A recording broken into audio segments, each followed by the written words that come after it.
Felix, handler, and he will talk about our OKRs, well known for each of us.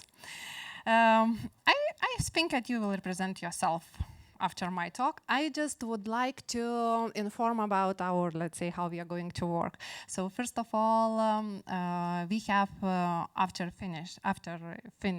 your talk, we will have QA session. And would you like to move to answer them after it, or anyone can ask during your talk? The questions can be asked during your talk or on the spot.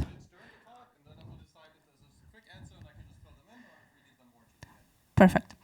And then also I would ask you to be prepared with Menticom. Yeah, at the end of the session, we will put the numbers you need to fill and just provide the feedback for Felix. Thank you. The floor is yours.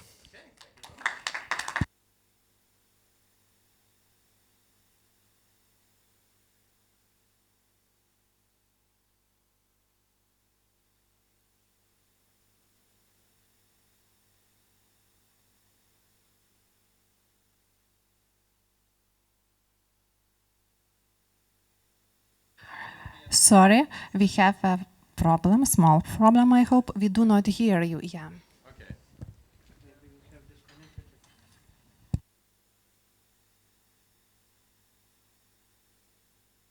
Okay. Okay. I hope now you hear me better. Okay, let's try to keep this. All right, so then the idea is, why are OKRs the perfect connection between Agile and leadership? I think I can kind of just make it simple. There are 2 points this is about for me. So first one is about building trust. We just learned about, like, okay, if you have the fortress, if you need to build trust, then how can you actually get there? And if you want to use OKRs as a learning journey, as a learning experience, as it is for me, then the basis for that is trust, the fail culture that we just had at the end of Cheryl's talk as well. And also the other point is they scale customer focus. So if you want people to trust you as a manager, then this is also an idea to say, why are we actually doing this? Where are we going from here? What is the actual customer value when you break down your strategy?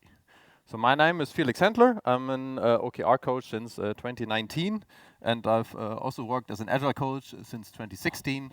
And I also like the concept of systemic organizational development, to think more about how can we work on the system, not necessarily on the people, as talked about before. So I worked with corporates and globally distributed startups. So if you have 16 teams, 140 people, or if you have 5 people working in a startup, which are not on the same place on Earth, but I think OKRs can have some benefit for everyone. It's not the silver bullet.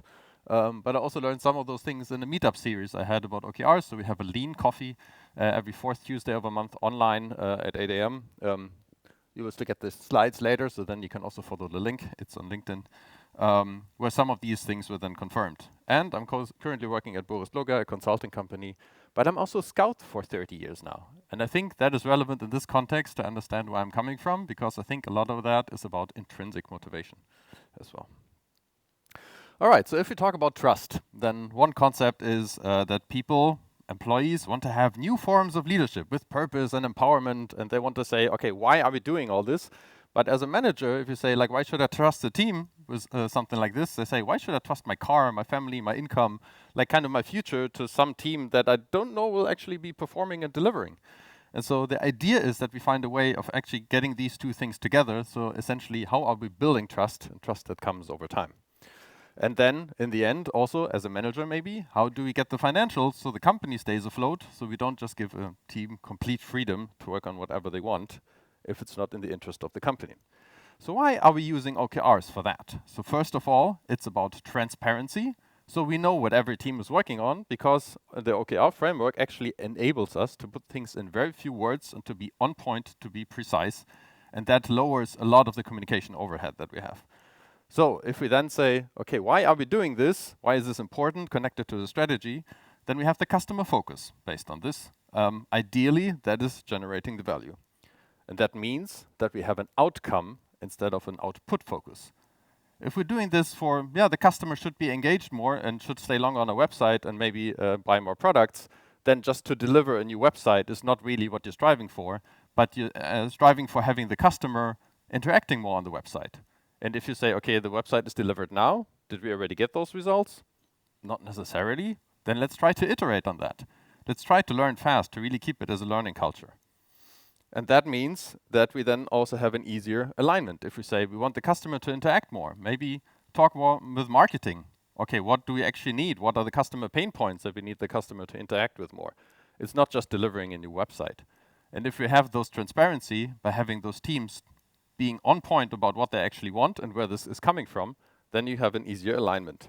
So in the end, if you then say, why are we doing this? And across teams, we're trying to deliver this thing together, then you have a learning organization. And that, in the end, leaves more space for the team to really say, okay, I own the decision now. I own where we're going, as Cheryl just mentioned. Learn about your business, know why you're doing this. All of this is building on that. And so then you have self-determined, value-driven work. And if you use OKRs, that's my experience, that is the increasing maturity. So why are you using OKRs in the first place? Have an idea about what you actually want to get out of those.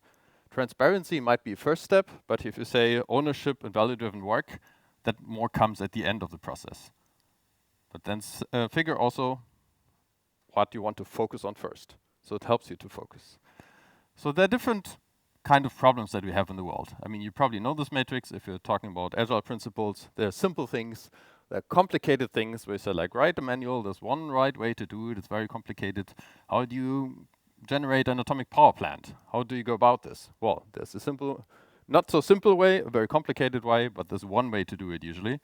But a complex way, if you say, in a complex world, we go little by little, we iterate, and we can't actually know all that's going to be out there. That is the idea why we have outcome-driven stuff. Because we focus on an outcome, how will the customer interact with our website? We don't know it in the beginning, we have to try it out and learn about that, right? And so that is why there are no good answers, and that's the art of learning how to play. Really learning the learning journey is what's useful in that case for me. And that then also helps with autonomy and alignment. This is based on Henrik Nieberg, which you might know from the Spotify model, where people also say, okay, why are we doing this? As a manager, you don't want to be in the top left where you say, okay, you have to be a new website and it has to be exactly like this. Because then you're not really getting self-empowered teams, and you're not necessarily the smartest person in the room, right? You want teams to work on that. But you also don't want to end up in a high autonomy position, where I had that in a company, said like, yeah, we're doing Agile, you tell me what to do, I'm learning with you. And then the alignment is missing, the orientation on a higher level is missing. So OKRs can actually fill that gap. And so you're ideally in the sweet spot of how does that work for you. And so this then implies that we actually have an OKR attention field. If you say people should be self-organized and there should be some transparency, where do we get the right numbers? So we need to have a process that actually teams are empowered to have those numbers. So we have structures and processes, we have ways of working and tools, we have task organization. Those things definitely depend on that. And maybe if we say, how do we actually get those numbers? We need self-development and capabilities. So all these things are not, well, they are a result of this so-called management method. But it's really a system that we're working on and not the people. And one very big point for me would be remuneration and incentives. So how do people get paid? Based on what do they get paid? Do they get paid by, I think back in the day, or it was still management by objective. How many of you know what that is or work in that way? One or two? Okay. So I know the way I got to know it was that you say with your manager, you're sitting down maybe once a year and you have development talks. And then you're agreeing, the two of you, what that person should develop themselves in. And then if you develop in that way, then you get a bonus in the end. The problem with that is if you say people only focus on that bonus, they have targets which are actually contradicting or maybe in conflict with what the entire organization actually wants to develop. Or what the team wants to go for. So OKRs are more, as a team, we want to deliver this. If then you say, oh, but I promised my manager this, and that is in conflict with what the team wants to deliver on, where do I spend my time? Those are conflicts that also need to be resolved in order to really get that stuff done, that you don't have conflicting management frameworks in this regard. So also, if you try out OKR, try to say, don't measure things in the second framework at the same time, and then you have conflicting ways of measuring that. That usually ends up in a little bit of a, well, not necessarily disaster, but people will not take it seriously. And then roles and responsibilities and values and culture. I think in an Agile context, you already have an idea of what these things then mean. So if we then talk about the other point, the customer focus. We mentioned before that people want to work purpose-driven, freedom-driven, and ideally they're really motivated by making the customer happy. Obviously, there's some things where people say, okay, inside our team, we also need some things that we are not stressed out, that we can actually deliver on a consistent pace, consistent basis, because that is actually also their responsibility. They need to be able to deliver value long term. If you go by the Scrum Guide, that's the responsibility of the development team.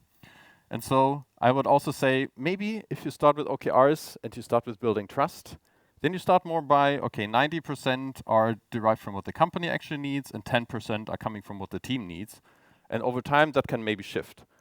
First of all, it's about building trust. So the manager will then hand over some of the responsibility gradually. And that is creating trust, right? So if you give more and more freedom and the company or the team actually delivers on that, then the manager will also say, okay, I can empower them, I can give them more responsibility. And the second part is also that it's not too much responsibility for the team that they cannot really work on. You need your own numbers. You need to smarten up about the business first before you as a team can say, what is that, how we can deliver value next? It shouldn't be that the manager on the top is the expert on the domain and you as a team just take directions because you don't really have your own numbers to say what works. And that is really where this trust building is coming from. You need maybe some time to get your own numbers, to say which of these are actually relevant, which of these actually move the needle, which are important. And so for building trust, that is essential that you say, don't say, okay, now everything is on you and you deliver value now and you don't even know where to start. Or you maybe take 3. I had that in some other context where we needed 3 months. So that we said, oh, we have the numbers. They are in another department. Requesting those numbers actually costs us time and energy. And so every time you can just, you have to say, okay, please put in a request, please fill in a form. And then if you once a month get those numbers, then you cannot really learn and iterate on those, ideally on a daily basis, right? And so also the ideas or the team's responsibility is to really deliver value. I mean, we know work in progress, focus on something, and OKRs should really give you focus. And there's, for example, Little's Law, which says like, okay, the more things are arriving at a certain time, and the more things that you're working on in parallel, the longer your overall delivery will take. And so that's then also the basis or the idea of OKRs, to say like, focus. What are we working on? What are we not working on? I use that also in management circles to say, okay, last time you had 17 OKR sets. This time you're going to have 22 key results. The next cycle you're actually planning with 25. Are you actually seeing what you're doing here? Is this really the focus that you want to deliver on as management? And so just it is a good tool to show people, are we actually focused or not? Maybe in this point, I can also add that OKRs are not necessarily something where you say every team needs to find themselves in OKR sets that we have on management level. It's not something that encompasses everybody, but more ideally, what is actually the focus that the company wants to go towards? And you as a team, how are you contributing to that? So if we look back at Jürgen's talk earlier, there may be some platform teams which, have more of an indirect impact there. And then you can talk about, okay, what impact are they providing to the teams so they can provide impact? That is a discussion that you're having. OKRs don't give you all the answers, but they help you asking the right questions. What is the focus? What is actually the value that we try to deliver at the moment?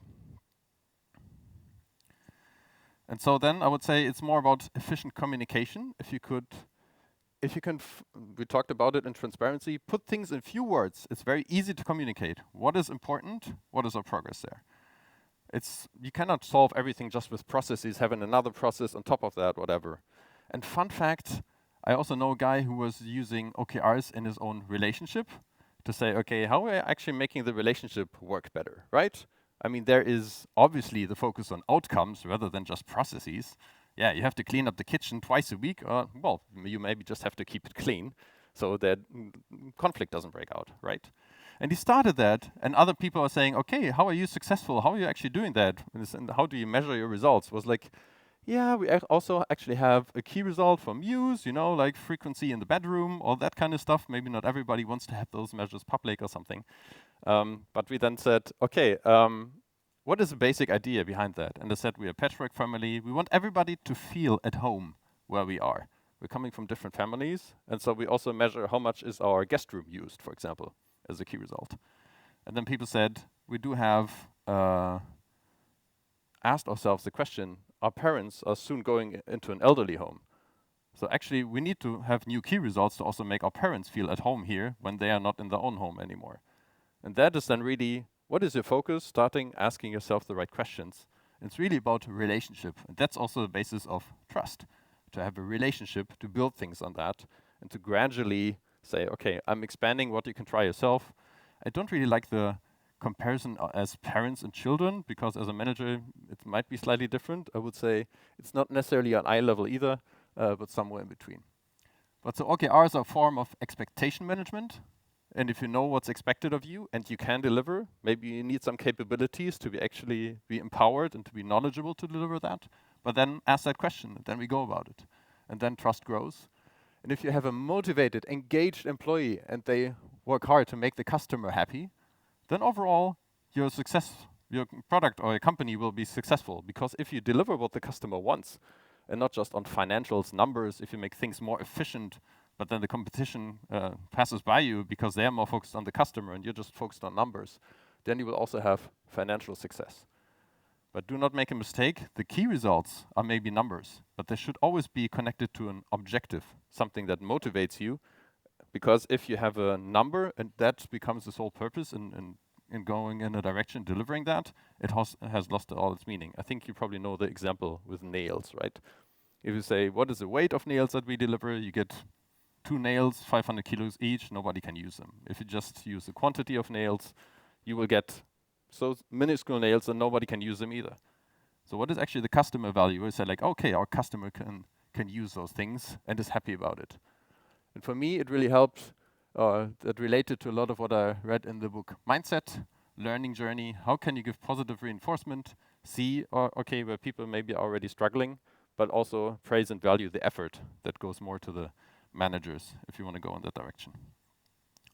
So don't necessarily only use it as a management method, but learning and empowerment, focus on outcomes, have the 60-40 principle. I think I already mentioned that a little bit, and the numbers and the vision, I think in general as well. If you're thinking, but I already have other numbers, what do I do with my KPIs now? Then you can say, okay, those are things which are the health check, the long-term backup. Am I actually still on track as a company? I mean, OKR is saying what am I focusing on at the moment? But KPIs are more like, is the rest of the organization still healthy? While I focus on this, am I not losing the rest of the organization? So do not use these as your indicators of, oh, we should focus on everything at once. That's what the OKR set is for, focus. And the rest you can say, it's more long-term. You maybe check on that every 6 months or every 2 months. But the key results, you check on those ideally every week. So those are lead and lag indicators, maybe more on that if there's still a question. So I would then say OKRs are not just a method, it's a mindset, just as any successful relationship. It's easy to understand, like Scrum, but difficult to master, like Scrum. But coaches then can help you on that learning journey to make it a little bit faster. It has to be part of everyday business, otherwise it will not work. Do not only look at it every 6 months or however often you look at your KPIs. Use it as your learning tool, really, on an everyday basis. And start as I mentioned, it asks the right questions, but that maybe sometimes also creates friction. So start with people who want to do it, who are okay with not getting it right the first time, who are willing to learn and have a higher frustration threshold maybe. Then some other people say like, oh, you impose this on me and now it has to work for me. So then I think we can take it from there. All right. Then I would say now comes the question part. And also thank you very much for your attention.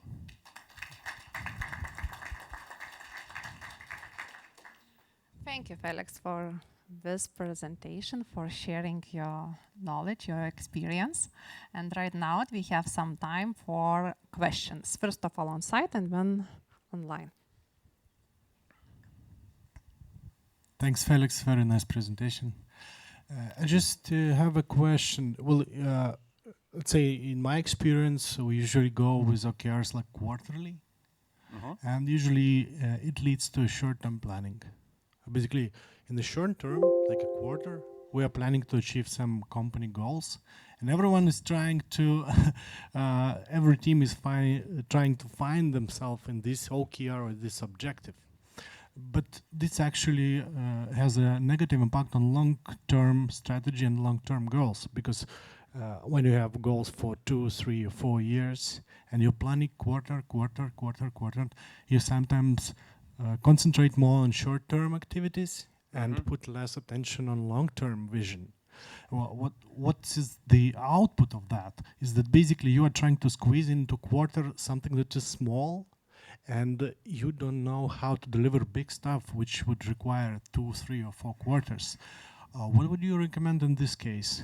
Well, for me, the highest level that I would go with OKRs are maybe roughly a year. Everything above that is strategy that you maybe define as usual because you have more the long-term perspective. OKRs are about focus. And the maximum time frame that you can say, what are we going to focus on? For me, usually an experience is roughly a year. But then you still break that down to quarters, maybe also on department level, or if you don't have a department between teams and an organization, then also on an organizational level. And that means, okay, we have already an idea for the quarter that we're working on now, but also the next 3 quarters, we have at least a rough idea, the question that we will be asking ourselves. We don't know exactly which key results will be realistic in that time frame, but we say we will tell you the exact numbers when we get there, but as Jürgen talked about the platform team, if they are not working towards something right now that that individual teams need, they can look for the next quarter. Okay, we already have a rough idea what's planned there.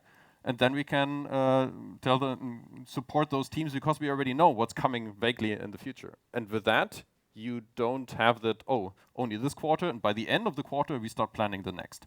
No, you already have a rough idea for the future in all of these cases. And so you have a rolling, rotating planning kind of. Not sure if that answers your question. Yeah, thanks a lot. Thank you. Yes, this is the gift for you, for your question. And at this moment, we are run of time. So thank you for your participation. In case you have any question for Felix, we can meet you during our conference and ask any of them. Okay, and now do not forget to provide feedback for our presenter. Thank you. Thank you. Yeah. All right. Short break. Take off the mic.